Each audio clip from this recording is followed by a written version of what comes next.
And then So the season started obviously with us being introduced to the new housewives, right? Maria, as well as Slee, and obviously Ruan as well. So they were introduced by their friends. So Slee was introduced by Nonku, and then Ruan and Maria were introduced by Jojo, basically, to the group. And then we also saw Usane, who just also, popped right out of the blue. Yes. We know it was at the event with Sorisha, where she just lashed out on Ulondi. So technically she's like Sorisha's friend or associate. Yeah, yes, absolutely. So, but Sorisha did try a bit to be like, I don't know this, but I don't know. In the beginning, like when she was very messy, Usane. But then, like, eventually, so she was like, you know what, screw it, it's fine, The more the others were, accepting of her. And I think the only reason why Sorisha was, like, rushing her away is because I think she probably knew, like, there's certain things Sade knew about Sorisha, if you get what I mean. Or she was afraid that she was also going to pull the Londi situation on her, but obviously not for the same reasons, but her own personal things that she might know. So that was another hectic moment I think we all remember, was the Londi situation. Oh my gosh. Life was painful, hey? Like, it just shows you, like, man, I don't know, friends are few out there, hey? So friends are few. So last season Londi was part of the crew. Yes. But this season she couldn't make it because she couldn't make the cut. Personal problems. Yes, for personal problems. And she didn't have that money like that to be rolling with the lead. It was stated in the show that, well, Sane stated it, that she couldn't keep her man. Yeah. Now she's broke. And now she's broke, and yeah, it's just you would have had the life and whatever. Sane went hectic.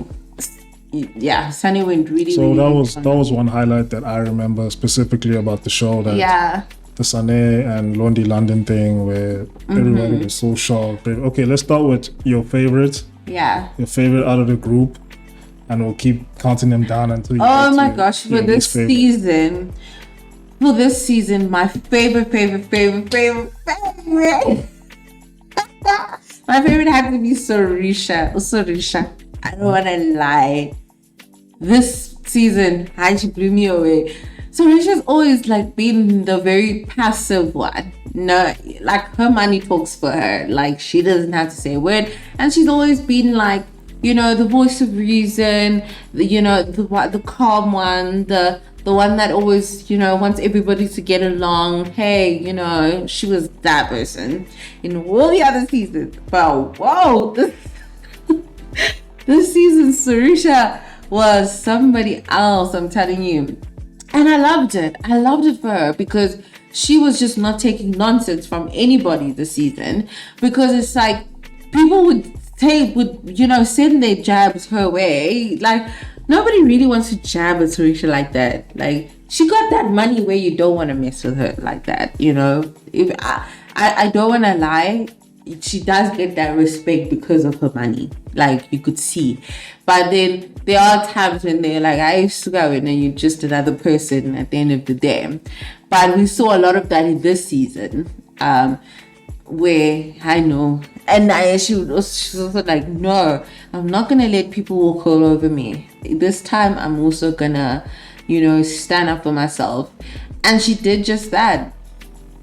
I love the moment. My favorite moment was, like, it was rude, it was a mean moment, but it was a you know what, I don't need y'all moment. I was also about to say that I kind of liked it when she. That was the highlight. Because by the time, like, Georgia's like, oh, you need to be begging. Oh, Georgia. And Georgia's not a person that likes to take accountability for any of her actions. Like, if we're being really, really for real, she doesn't like to take accountability. She'll always beat her around the bush and put up. You know what really annoyed Sorisha, and which I saw as well, not only Sorisha but everybody else, like Maria, the whole other squad, not Annie, is the fact that I'm saying Sorisha because they came out with as though Sorisha was laughing at her and the husband situation. So which was not necessarily the case. I think people read that wrong. Like, she's not a horrible person like that where she can laugh, at a sick person.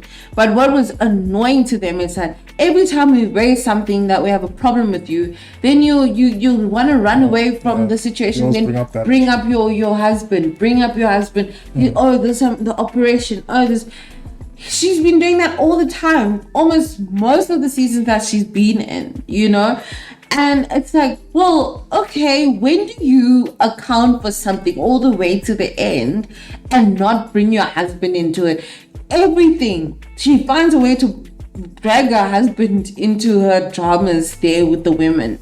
It's just like the Slee situation. It's like, really, did that have to be a thing? Like, no. Like, the whole situation about Slee saying, please find me a man. And look, I believe the reason why Slee was so annoyed and saying, no, I didn't say that, is because I don't think those were her words. But I also, even if they were the words, I don't think they were said in the manner, like in that Snacks manner that she's taking it. Like, let's say we're standing, this is how I'm interpreting it. Like, they were talking, like, getting to know each other. Firstly, I don't think Usli is not the type of person. I don't look at her to be the type of person where she would have tried to actually try and flirt with her husband. And she made that clear that I don't look at your husband like that. So the conversation to me, I think, was a matter of, like, hi, how are you? I'm Slee, whatever, no good friend, or some, or whatever. That's how he put the nonku and but yeah. And then maybe they were like, so apparently he asked, whose wife are you? That came up somewhere along the lines later. But he asked, so whose wife are you? Like, because Annie or whose wife and whatever. So he assumed, she's probably somebody's wife as well.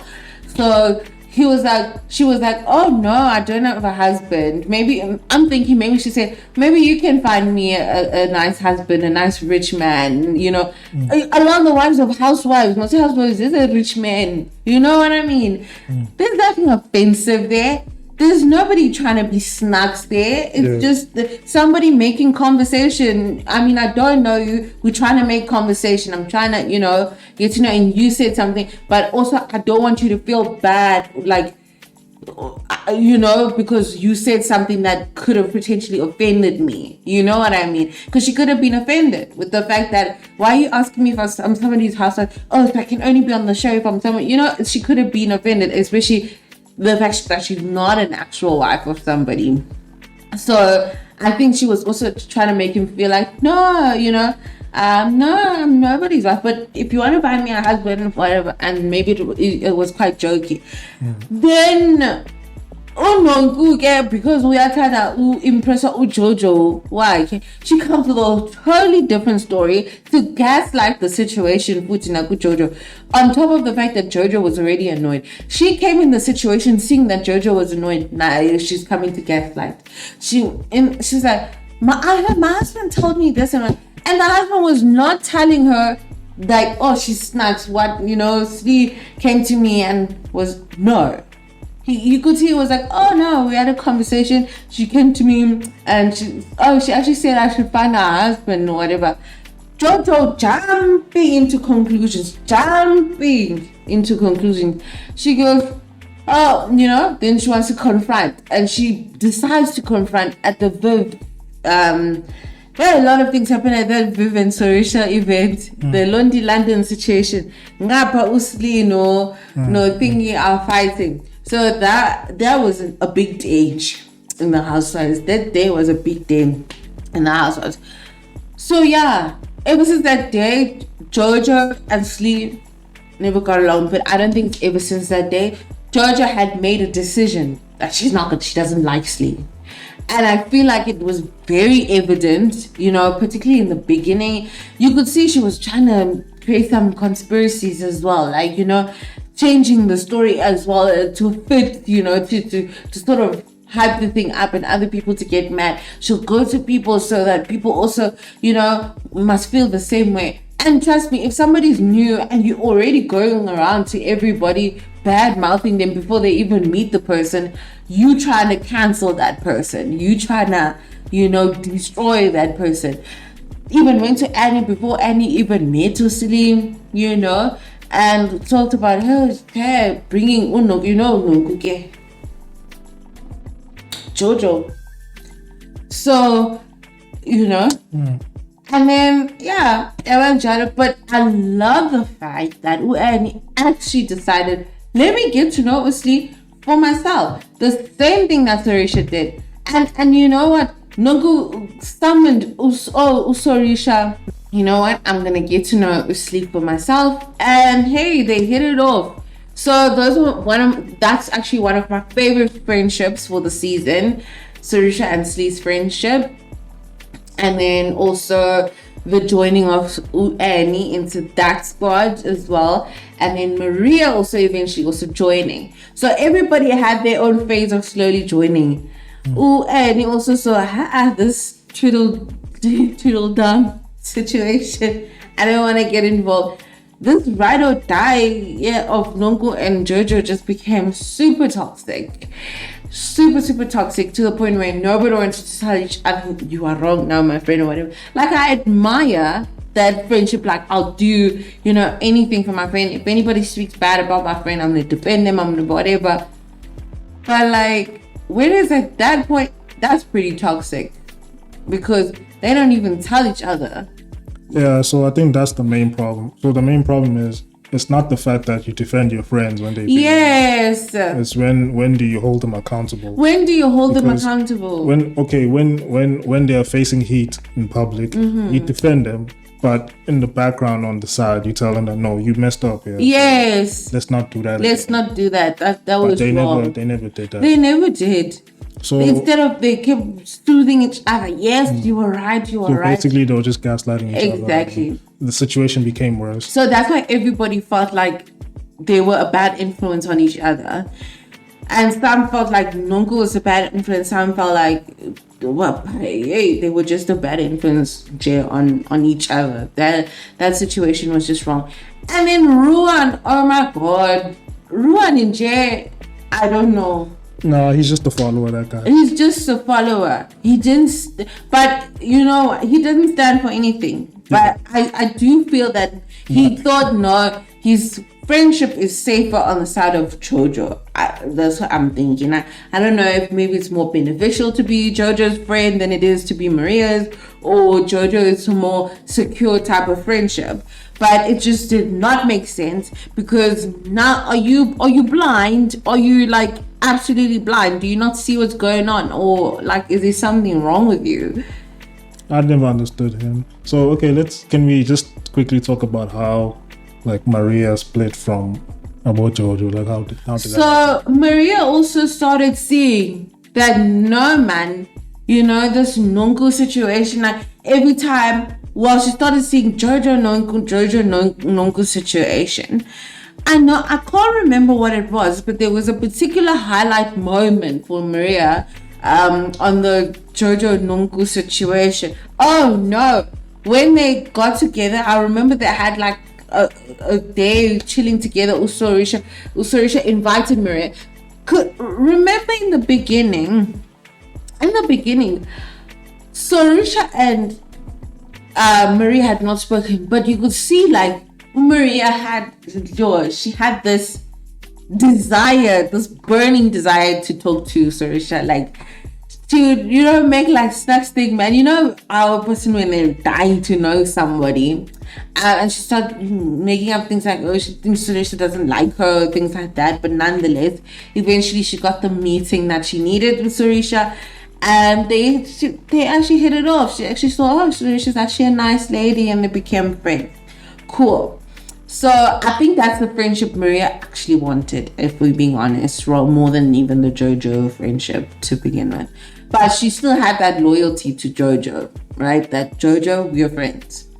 And she was hoping that Jojo, we're gonna be Sam in this thing, you know, we are Sorusha's friends. You know what I mean? But now Jojo left to Sorusha, to Nonku. And Maria and Nonku just don't get along. That is just like water and oil, Jay. So Maria does not like Nonku, and Nonku does not like Maria. So it just did not make sense. Yeah, but these people's friends did not like each other. So it was just a recipe of disaster, and my friends became friends with other people. Funny enough, all the friends that were introduced became Sorusa's friends. So yeah, they had their own group there. And the deciding moment for Maria was when they actually sat down with her and told her about the whole situation of Jojo, and she actually was also like, you know what, Jojo really is acting funny. This is not the Jojo I know, you know. Ever since she's been with this lady, I don't know this person. And it was really evident, like, yeah, no, it's getting too much, it's getting out of hand. So she also started drifting. So all the situations that came after were always Jojo leaving, Nonku leaving. So that's how they became tighter, and Maria was on the other side like, are you crazy? Like, just like it got worse at Jojo's event. That's the big split. That the actual split happened, I think, at Jojo's event when she threw that big fat tantrum, insulted Annie. Annie felt so insulted. She felt so hurt. That's why she was hurt for the rest of the season, because she was somewhat Jojo's friend and they were quite close with Jojo, right? Even though she wasn't messing with Nonku much because of from previous seasons, they weren't so close, but they were trying, but they were never going to be besties. But she was close friends with Jojo. So, but yeah, Jojo just became someone else, and Nonku was just more of Nonku. Okay, cool. So, do you know what might have triggered Jojo's temper tantrum when he was questioned about alcohol and No, that's actually a very interesting question, because what I believe and what I think, this is just my speculations, okay?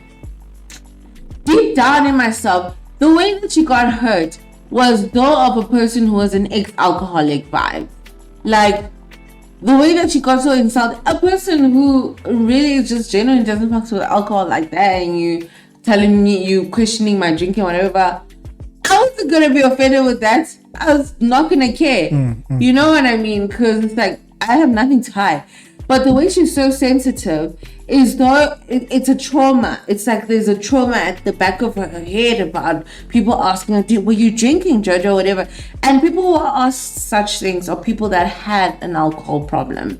So her behavior, for me, kind of shows that she pretty much did.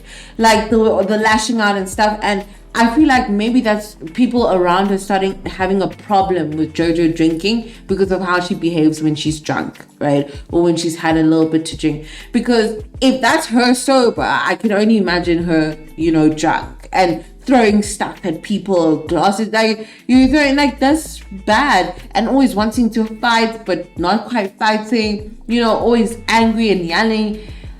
How much more when there's percentages in your system? You see? So I think she did have an alcohol problem. That was her problem with alcohol, and that is why I think she stopped drinking.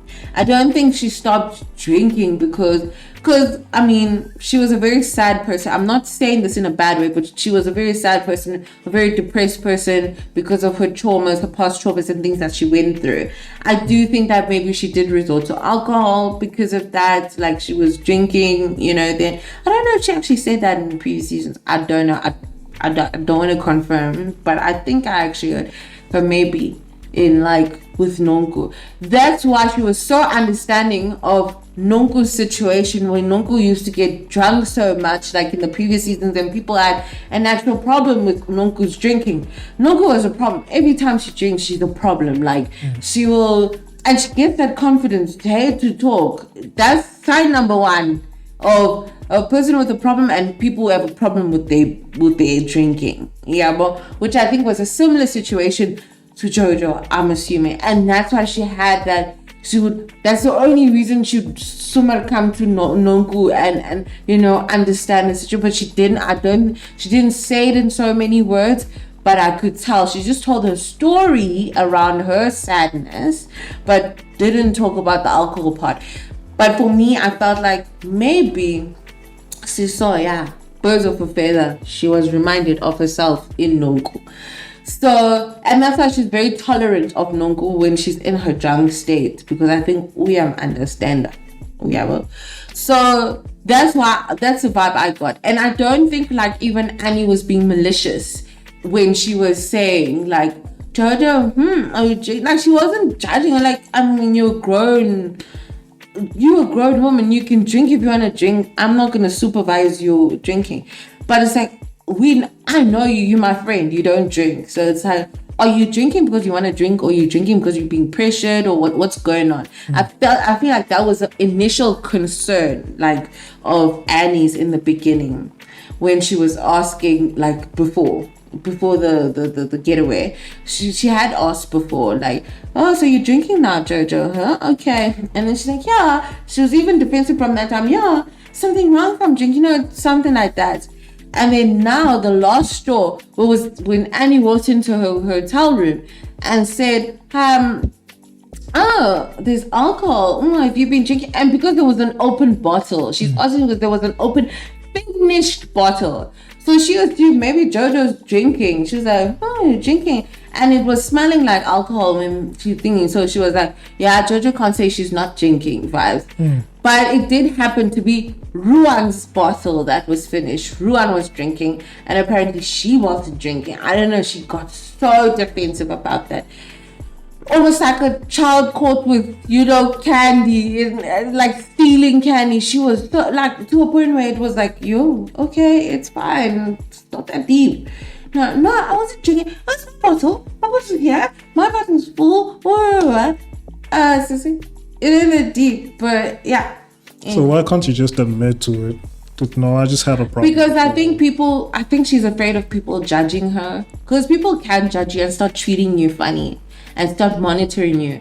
I think if you tell people, like, let's say if she told people that she had an alcohol problem, when she decided to have a drink, they were going to act a certain way. They were going to be more like, no, don't drink, taking the glass away from her, and stuff like that. And you don't want to be made to feel like that, So I think maybe that's why she didn't share it. Cool. So what did you think about Annie this season? I think Annie was being Annie. She's consistent. Yeah, she just didn't take shit. Yeah. She's always been like that. No, she's always been like that. She's consistent. I just felt so bad, shame for her when she came back, because of the previous season, people were making fun of her eye and things like that. But I think people are so used to her eye, it's like, it's whatever. Sometimes it just takes a matter of people getting used to something. So yeah, that's one thing, like, I felt really bad about, like, because it seemed like it really bothered her, that people were pointing it out. She's got a really lazy eye, like one eye, but it's really not that hectic. But it's like, yeah, you can see it. But it's like, yeah, once you know something of someone, it's you. So it's like, it's whatever. So, but nonetheless, I don't think she has to go to the extent of getting surgery on it, because I think she was trying to get surgery from Jojo's doctor. Yeah, and then they started fighting when Jojo spoke to the doctor for Annie. But I love it when Annie was like, a doctor's a doctor. They want money. So you're not surprised when she was like so hurt over Jojo, because the last 2 episodes she seemed really hurt over that friendship breaking up or not working. I was surprised with that. I didn't think she'd give a shit the way she did. No, I know why she did though, because they did become quite close to the point. Really? Yeah, they did become quite close. But I think from the end of last season and maybe behind doors gay, of when you didn't know. But it seemed like Jojo was coming to her frequently and whatever. But look, I still feel like that was probably not a really real friendship. Because you see, Jojo was like, F you, bruh. I'm tired of you. So a person who's like so tired, they were never really in that friendship. So yeah, I don't know, but she seemed very hurt. A part of me was also surprised at some points, like, why is this so deep for you? You know? But hey, we can't dispute if somebody really felt, that strongly about someone, then, they probably did. Cool. So let's talk about the main villain of the season, Nonku. Everybody's favorite villain. Well, what did you think about her? As I said in the beginning, messy. Always have been, always will be. Like, Unongu is likable, right? Like, quite a likable person. She's quite entertaining, and she's just like full of life, like there's just something that's lovable about her. But then there's certain things, if you are a sane person, they will get to you. She likes causing fights between people. She gossips about other people behind their backs a lot, and then she can't handle it when it's time to confront the person and talk the truth. But she's selective about who she wants to do that to. Like, for instance, when it comes to Slee, all of a sudden she wants to, and that's quite shady, because Slee is somebody I feel like they come a long way with, and obviously they know each other's deep, darkest secrets. And in fact, any moment, God, she was spilling a secret in one way or another. And that's just wrong. And Slee was not doing the same, So, I don't know. And see, even with the RD situation, I'm sure Slee as her friend had concerns, because hell, we all had concerns. Tina, strangers of South Africa. But she still didn't judge her publicly and insult her in front of people. She just said, I'm happy for her. As long as she's happy, I'm going to support her and things like that. But you could see she was a bit, feel funny. But hey, we know in friendships, if she came out to Slee and told her that, I feel funny about, your arty guy, she was going to be blamed or called jealous. We know Nonko was gonna say she's jealous, because she don't have, and I don't know. Well, we eventually found out she does have a man on the DL, which she didn't really mention or say much about, but yeah.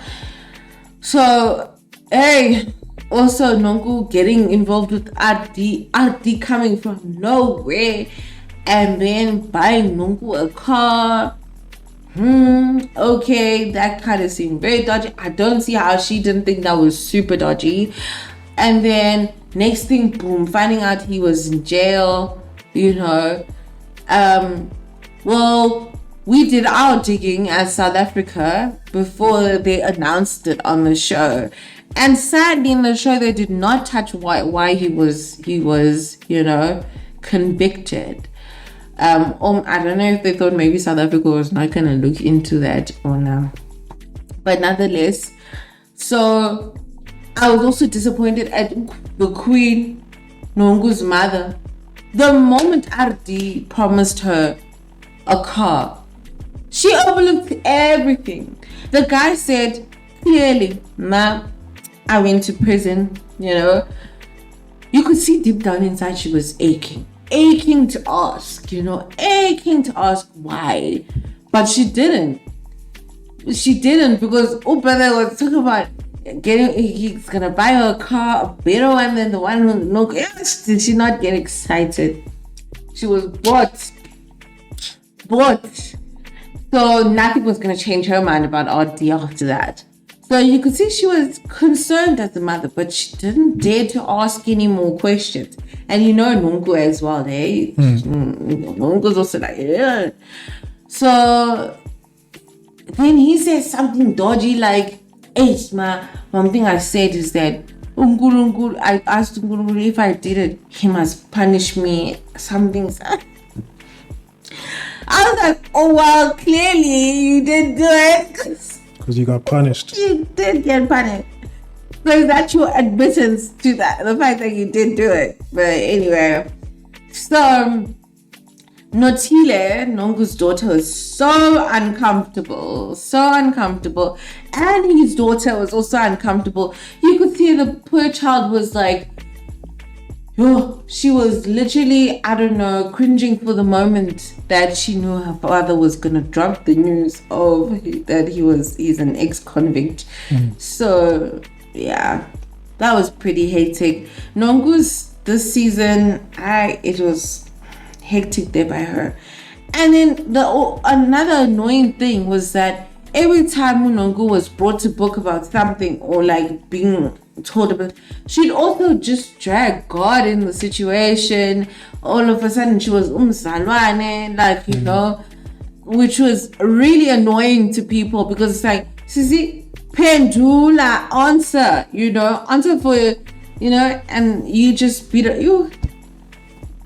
So yeah, those are some of the worst people you can basically talk to or confront. Worst. They always hide behind the Bible. Worst. They always hide behind. Did Sarusha not use the Bible back at her when she was pulling the Bible situation? It was like it's like, you know, when they were standing in front of Jesus and they were saying, crucify him. I felt like that. So I was like, what? You felt like Jesus, bitch? Come on. Then she was like, what did Sarusha say? I can't remember. But she said, oh, but you know the Bible also says, I can't remember. Shit, but she had a beautiful comeback with Sarusha. Beautiful comeback. I guess those are like the best ways to come back at people like that. Just use their medicine against them. Absolutely. So what's your final verdict on Nongu before we give a final verdict on the whole season? Hey, my final verdict on Nongu is not somebody you really want to keep as a close friend. So who are your biggest villains? Biggest villain, I'd say, is obviously Nongu, number one. Jojo, in fact, Jojo is number one up there. She actually at some point was even the puppeteer of Nongu. Like, she even surpassed Nongu level. So I would say Nongu's quite a villain. I would just say, like, she's just I think she is a person. I think she's a villain. Nah. Someone who likes to instigate. Yeah, she is. So okay, I'd say number one is Jojo. Villain number one. In order, right? Villain number two, I would say, is Nongu. Nongu, big fat villain. Villain number three, Usane. Sane was a big fat villain there, and big fat instigator, and big fat problem. But I think. But to the point, but at the end of the day, she was like, Sane, man. I think her character arc was good because she came in hot, but over time she became more likable. Absolutely, she became so likable. To be honest, at the end she was like, the sweetest. But the way she entered was, I think, the way to enter. To be honest, because how else? It just shows you that those people, they like drama. So Sanya was there, but now she's probably on zero. Like, she's probably not at the top there anymore. But looking at the season, though, looking at the whole season, though, we can't deny that she's had some hectic moments. The fights with Lundi, with Annie, Nongu as well. with Nongu, everyone. Oh my gosh, who we didn't speak about is Umbali.